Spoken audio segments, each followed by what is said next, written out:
بڑی پریشان کن ہے کہ ہم سب زبان سے تو قیامت کے آنے کا تذکرہ کرتے ہیں، لیکن یہ بات دل میں نہیں اتر رہی۔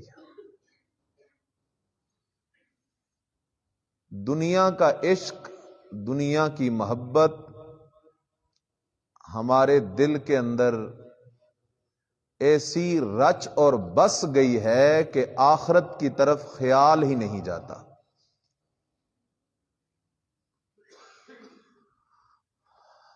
حالانکہ یہ دنیا کا جتنا زمانہ ہے، جب سے یہ دنیا بنی ہے، قیامت آئے گی، یہ دنیا کے اندر جتنے نقشے بن رہے ہیں پھر وہ بگڑ رہے ہیں، نبی علیہ السلام نے فرمایا یہ ساری کی ساری دنیا کی حیثیت اللہ کے ہاں مچھر کے پر جتنی بھی نہیں ہے۔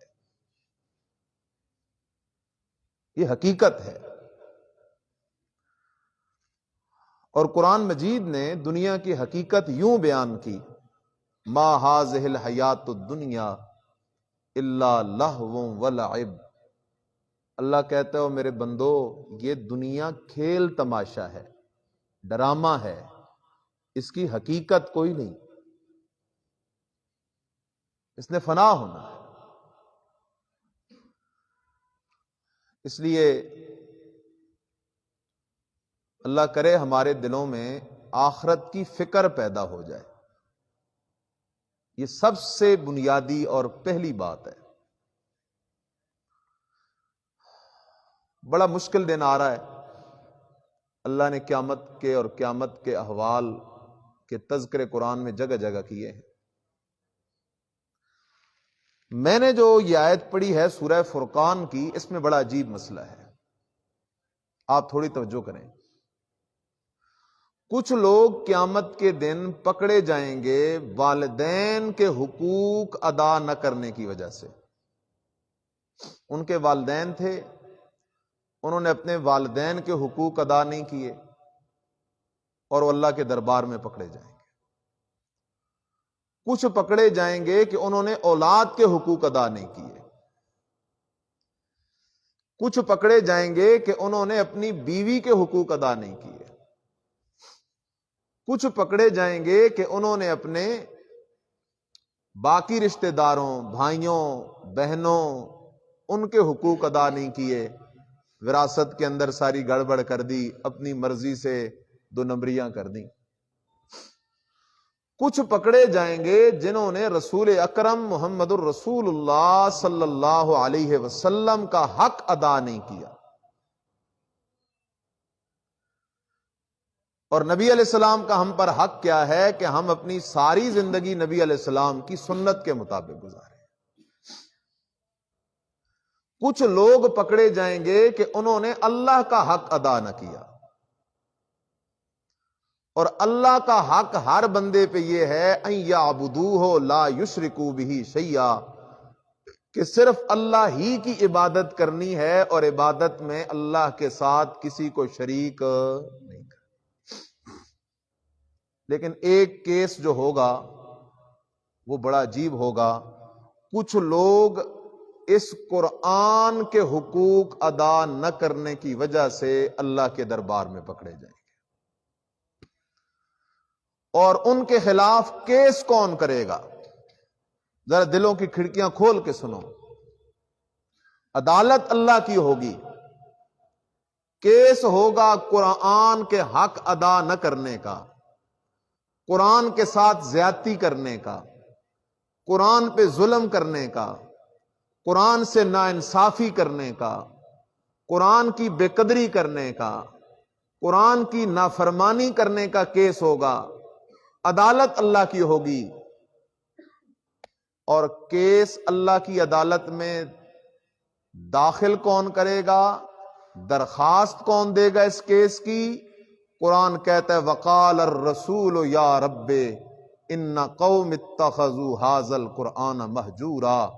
اللہ کے نبی امام الانبیاء محمد رسول اللہ صلی اللہ علیہ وسلم اللہ کی عدالت میں اپنے ان امتیوں کے خلاف کیس کریں گے، اللہ یہ میرے وہ ظالم امتی ہیں جنہوں نے تیرے قرآن کو چھوڑ چھڑا دیا تھا۔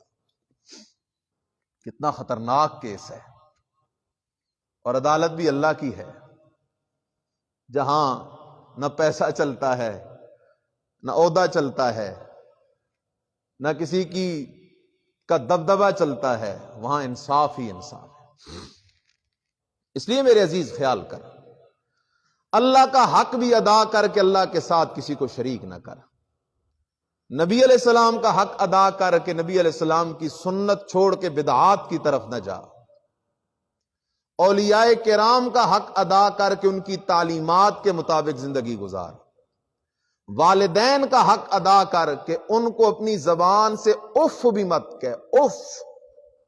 قرآن کہتا ہے لا تقل لہما اف، تیرے والدین تجھے جو کہیں سو کہیں، ان کے آگے تو ناگواری کا اظہار بھی نہ کر، صبر کا دریا بن جا۔ اسی طرح اپنی اولاد کے حقوق بھی ادا کر کہ قرآن و سنت کے مطابق ان کی تربیت کر، اپنی بیوی کے حقوق بھی ادا کر، اپنے بھائیوں اور اپنی بہنوں کے حقوق بھی ادا کر، لیکن قرآن کے حقوق بھی ادا کر۔ اب قرآن کے کیا حقوق ہیں، یہ بڑا لمبا موضوع ہے، میں مختصراً آپ کو بتانا چاہتا ہوں۔ قرآن کا پہلا حق قرآن پر ایمان لانا ہے۔ قرآن پہ ایمان کا کیا مطلب ہے؟ قرآن پہ ایمان کا مطلب یہ ہے کہ باقی ہر کتاب کا مسئلہ غلط ہو سکتا ہے، قرآن کا مسئلہ غلط نہیں ہو سکتا۔ ذالک الکتاب لا ریب فیہ، یہ وہ کتاب ہے جس کے کسی ایک حرف میں بھی شک کی گنجائش نہیں ہے۔ یہ قرآن پر ایمان ہے۔ اور آسان کرتا ہوں، قرآن پہ ایمان لانے کا مطلب کیا ہے؟ قرآن پہ ایمان لانے کا مطلب یہ ہے باقی ساری کتابیں بعد میں، پہلا نمبر ہے تو اللہ کے قرآن کا ہے۔ قرآن سے جو مسئلہ ثابت ہو جائے اس کو دوسری کوئی کتاب چیلنج نہیں کر سکتی۔ حدیث چلے گی تو قرآن کے پیچھے،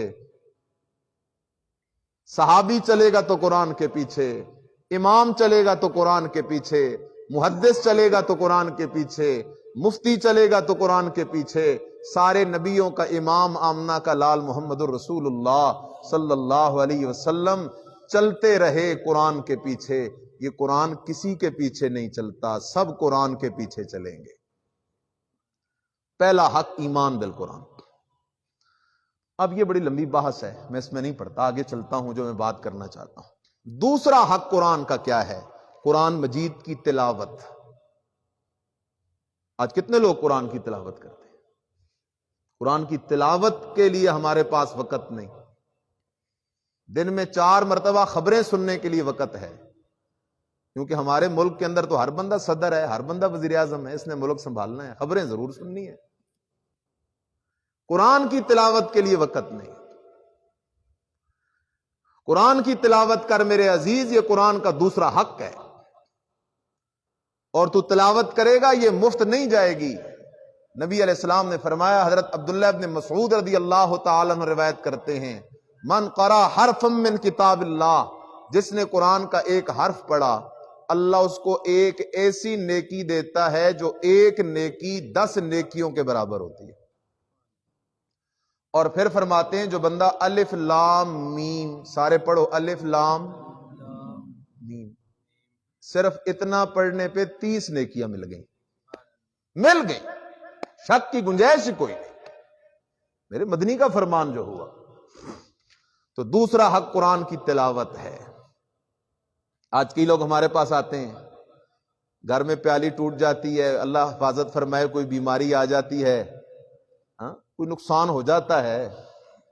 میرے بھائی یہ بیماریاں تو نبیوں کے گھروں میں بھی آیا کرتی تھیں، نقصان تو نبیوں کو بھی ہو جاتے تھے۔ تو لوگ پریشان ہو جاتے ہیں، کسی نے جادو کیا ہوگا، کوئی سایہ ہے ہمارے گھر پہ، کسی نے تعویذ کر دیے ہوں گے، پریشان ہو جاتے ہیں۔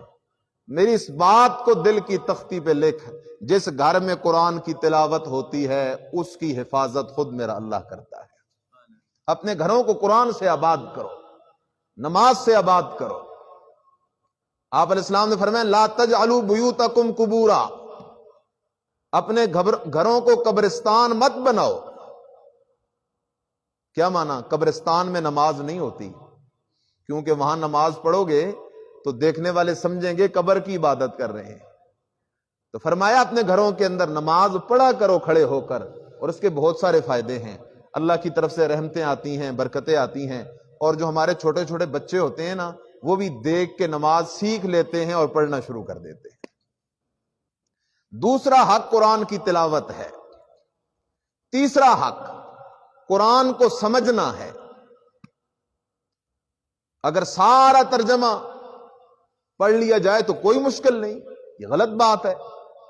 لوگ کہتے ہیں قرآن کا ترجمہ ہم نہیں پڑھ سکتے۔ ہو میرے عزیز، انگلش وہ جنات کی زبان ہے، یہ ہمارے لوگ انگلش نہیں سیکھتے، انگلش فر فر پڑھ رہے ہوتے ہیں، اس کا ترجمہ ٹرانسلیشن کر رہے ہوتے ہیں۔ یہ ہمارے کئی لوگ جانتے ہیں جو انگوٹھا چھاپ ہوتے ہیں، ان پڑھ، سعودیہ جا کے عربی سیکھ لیتے ہیں، چائنا جا کے چائنا کی زبان سیکھ لیتے ہیں، جاپان جا کے جاپان کی زبان سیکھ لیتے ہیں دنیا کمانے کے لیے۔ میں کہا کرتا ہوں اگر جنت کمانا چاہتا ہے تو قرآن کی زبان سیکھنی پڑے گی۔ جب تک قرآن کی زبان نہیں سیکھے گا مسئلہ حل نہیں ہوگا۔ اس کا کیا طریقہ ہے؟ قرآن کے دروس میں بیٹھو۔ انشاءاللہ میرا ارادہ ہے کہ اس درس کو ہم ایسے ترتیب سے کریں سب کے پاس قرآن موجود ہوں اور ہم 2 4 آیتیں پڑھیں، فائدہ ہو اس کا انشاءاللہ۔ لیکن خیال کرو قرآن جہاں کوئی پڑھائے اس کے سامنے بیٹھ جاؤ۔ یہ قرآن نبی علیہ السلام کی میراث ہے، نبی علیہ السلام کی وراثت ہے۔ اس سے تمہیں جو ملے گا خیر ہی ملے گی، بھلائی ملے گی، ہدایت ملے گی، چونکہ یہ ہدایت کا خزانہ ہے۔ قرآن کو سمجھنا ہے، قرآن کیا کہہ رہا ہے، قرآن کیا پیغام لے کے آیا ہے۔ کل جو ہم نے پروگرام رکھا ہوا ہے آپ کی اس مسجد میں، اس کا عنوان ہے مقصد نزول قرآن، کہ اللہ نے قرآن کیوں نازل کیا ہے۔ کل کا پروگرام ہم نے اسی بات پہ رکھا ہے، اس کے اندر یہی بیان ہوگا کہ اللہ نے قرآن نازل کیوں کیا۔ بہرحال قرآن کا تیسرا حق یہ ہے کہ قرآن کو سمجھو۔ یہ لوگ دھوکہ دیتے ہیں، کئی لوگ کہتے ہیں نا جی قرآن تو بڑی مشکل کتاب ہے، اس کو سیکھنے کے لیے 14 علوم شرط ہیں۔ کئی کہیں گے نا جی قرآن اللہ اور رسول کے درمیان راز ہے۔ یہ سب قرآن کو سے دور کرنے کے شیطانی ہتھ کنڈے ہیں، ان سے بچ جاؤ۔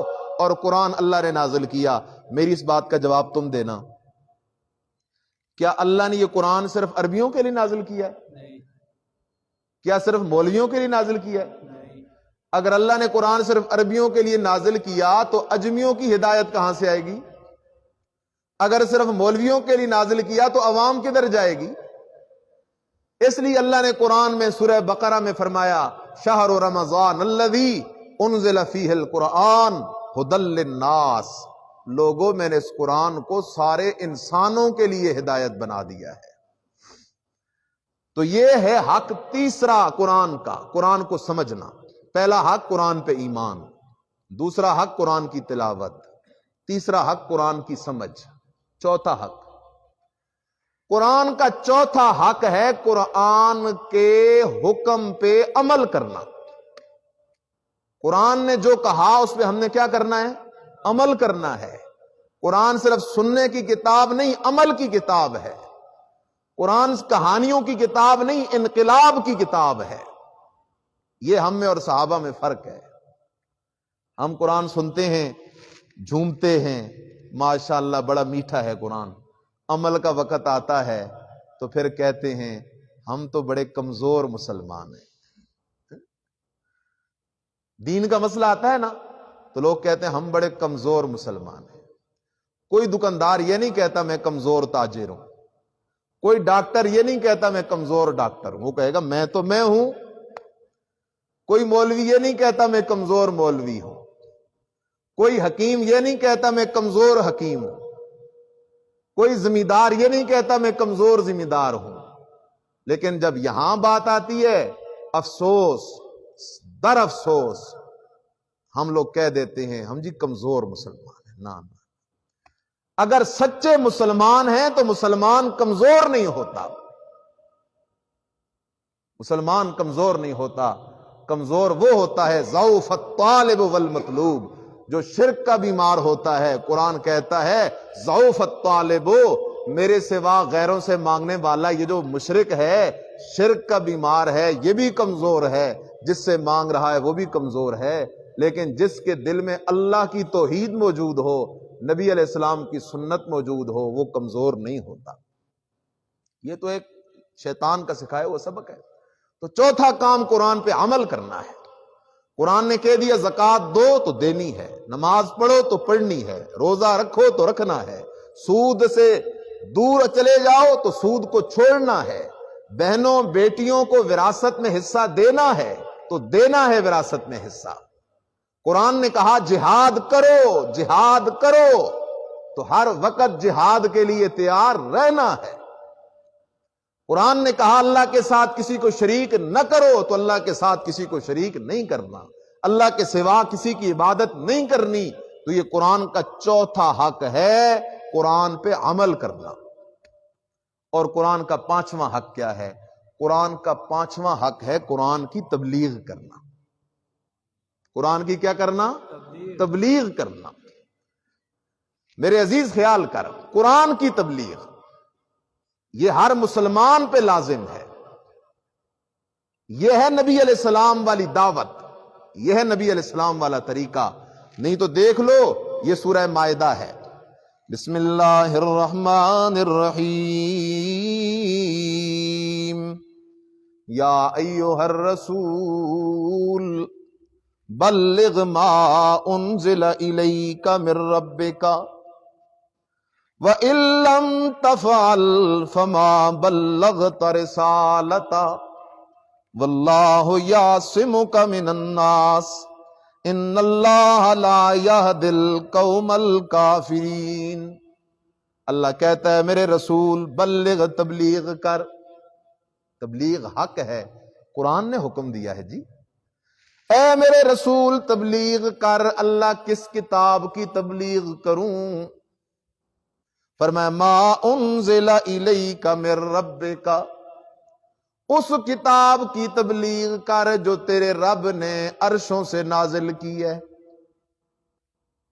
عرشوں سے جو نازل کی ہے، قرآن اللہ نے آسمانوں سے نازل کیا ہے۔ اللہ کہتا ہے میرے نبی اس کی تبلیغ کر۔ ہاں وہی جلی ہے قرآن، وہی خفی ہے حدیث۔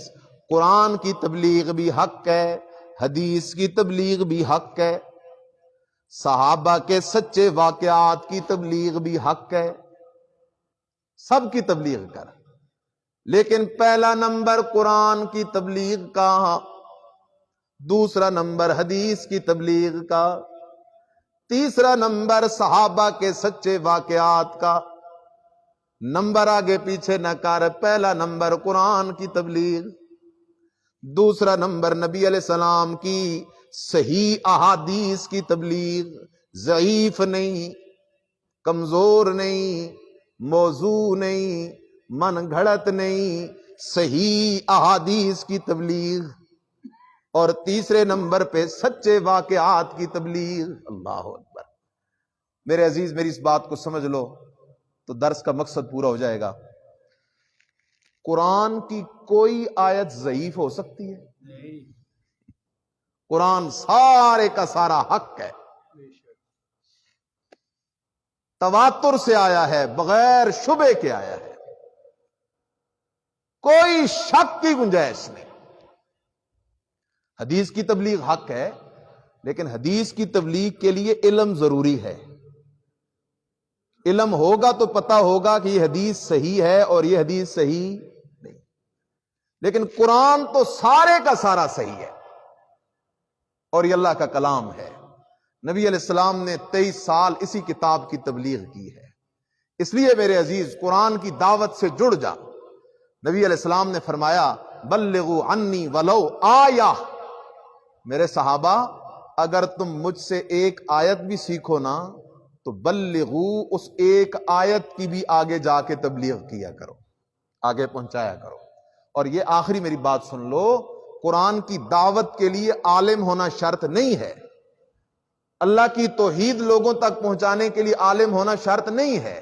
سورہ یاسین میں ایک قصہ ہے صاحب یاسین کا، اس نے اللہ کی توحید بیان کی، وہ مولوی تو نہیں تھا، لیکن اس نے توحید اتنی زبردست بیان کی کہ اللہ نے اس کی تقریر کو قرآن بنا دیا۔ سورہ نمل میں جاؤ، سورہ نمل میں ہدہد کی تقریر ہے، ہدہد پرندہ ہے، کوئی مولوی نہیں، کوئی مفتی نہیں، کوئی مدرسے نہیں گیا، کوئی کتاب نہیں پڑھی، پرندہ ہے، اس نے اللہ کی توحید بیان کی، خدا نے اس کی تقریر کو بھی قرآن بنا دیا ہے۔ اس لیے میرے بھائیوں، اس کو اپنا کام سمجھو کہ ہم نے لوگوں کو کھینچ کے لانا ہے اللہ کے قرآن کی طرف۔ یہ ہم پہ قرآن کا حق ہے، اس کے اندر دنیا کا کوئی مفاد نہیں، نہ میرا نہ آپ کا، یہ آخرت کا سودا ہے، تاکہ قیامت کے دن جو کیس ہوگا نا، نبی علیہ السلام جو کیس کریں گے، کہیں ہم اس کیس میں پھنس نہ جائیں۔ اس لیے اس کے لیے ہم نے 5 کام کرنے ہیں۔ قرآن پہ ایمان رکھنا ہے، تلاوت کرنی ہے، قرآن کو سمجھنے کی کوشش کرنی ہے، قرآن نے جو حکم دیے ان پہ عمل کرنا ہے، اور اپنی طاقت کے مطابق وقت لگا کے، مال لگا کے قرآن کی تبلیغ بھی کرنی ہے۔ اپنے ڈیروں پہ، اپنی مارکیٹوں پہ قرآن کے دروس ہم کرائیں، وہاں قرآن کا درس ہو، لوگ آئیں، قرآن سنیں۔ آج ضرورت اس بات کی ہے کہ امت قرآن کی طرف آئے۔